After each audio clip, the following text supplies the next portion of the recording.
Inilah yang dilakukan Menteri Sosial Khofifah Indar Parawansa dalam kunjungannya di Lapas Anak Kelas 2 Blitar.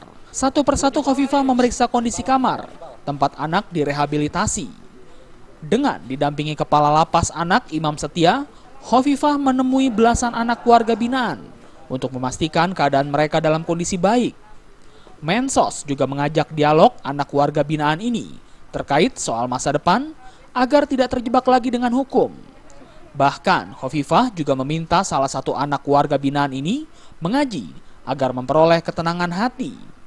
Menurut Khofifah, saat ini kementeriannya memiliki program keserasian sosial.